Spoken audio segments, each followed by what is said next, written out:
It's Saturday, February 22nd in the year 2025, also known as the smartest year ever. My name is Gordy.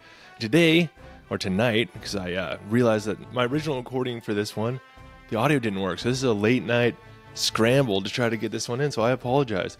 Just know the other one was really good, but this one's going to actually be even better because of all the practice I had recording it earlier. I will not mess up at all, right? Yeah.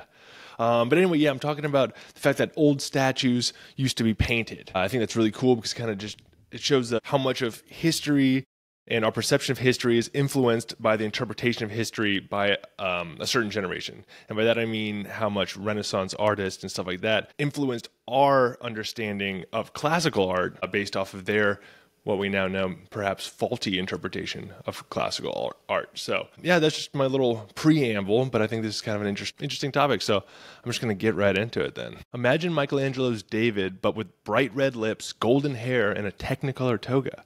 Sounds absurd, right? But here's the thing. Ancient statues weren't pristine white. They were painted in bold, often borderline garish colors.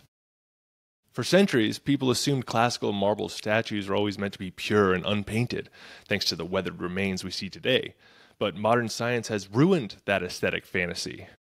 Using UV light, X-ray, and even ancient pigment analysis, researchers have uncovered traces of paint on statues from Greece, Rome, and even Egypt. The vibrant pigments wore away over time, leaving behind the smooth white marble that we associate with classical beauty today. And ancient artists weren't shy about color either. They used bright blues, deep reds, and even gold leaf to create statues that looked more like carnival attractions than minimalist sculptures. Apparently, the strong, bright Mediterranean sun could lead to colors being washed out, so artists tended to use very bold, flashy colors. The Parthenon, it was a symphony of colors, not the sleek white ruins we see today. Roman emperors even had their statues painted to look lifelike, with eerie, fleshy colors and glassy eyes. It's pretty odd. So why did we forget all of this? Well, a lot of the credit, or blame in this case, goes to Renaissance artists and scholars who romanticized classical antiquity, but only the version that they saw, colorless ruins. They took the wrong lesson, assuming white marble was the ideal of beauty rather than just what was left after centuries of erosion in the bright Mediterranean sun.